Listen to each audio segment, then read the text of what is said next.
importance of hydrating. I mean, if you're thirsty, it's already too late. You need to hydrate before you go out in the heat. Yes, but we are so fortunate. My goodness. Yeah, you know, that the system that's bringing that heat to the south is what gave us that heat wave over the weekend. But today we've got a little bit of a system that was to the north of us and kind of clipped us here in the Pacific Northwest, bringing the cooler temperatures and the cloudier conditions. So a lot of relief today. 75 degrees here in Vancouver on our Maryhill Winery tasting room and bistro camera. Really nice clear blue skies now at the mountain. Those clouds have cleared out. Temperatures in the upper 50s and low 60s there on our Adventure Park at Ski Bowl camera. So we did get our third heat wave of the year.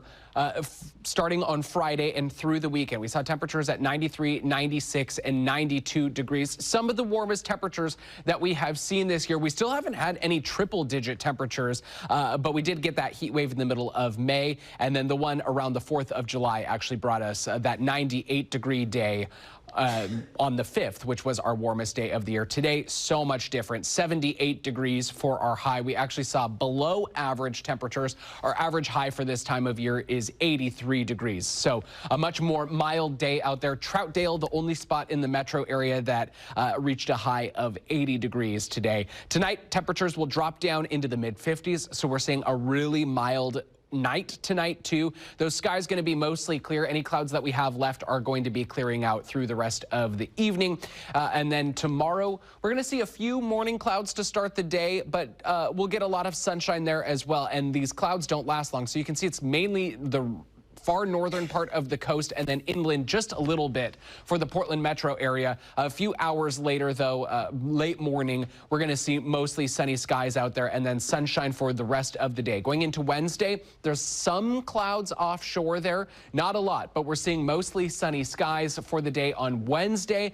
Wednesday going to be a hot one, and then by Thursday morning, we'll see some morning clouds moving back in. We'll see some high clouds for the day on Thursday, but still lots of sunshine. Now, I talked earlier about the red flag warning that's in effect there through the Dalles and into the Columbia River Basin for those breezy winds. We'll take a look at tonight. You can see those winds really die down there east of the Cascades. And then as we head into tomorrow, we're going to actually see pretty calm winds through the gorge, but we're going to see the winds picking up along the coast. So expect a breezy day along the coast tomorrow, wind gusts to about 30 miles per hour. There's going to be a slight breeze for us here in the valleys, not too bad though. And then as we get into Wednesday evening, a little bit of a breeze for us again in the valleys.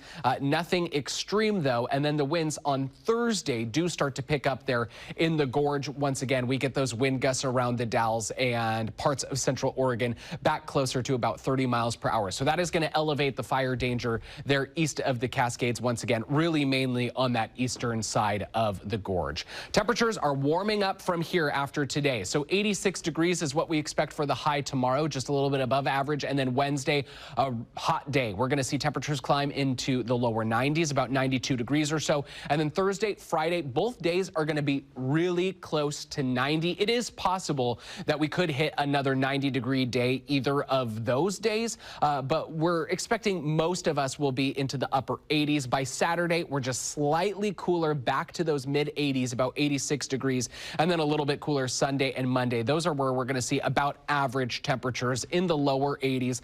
Lots of sunshine through our 7-day forecast, though. Overnight lows for the next few nights in those lower 60s, and then we'll drop down to the mid to upper 50s as we head towards the end of the weekend.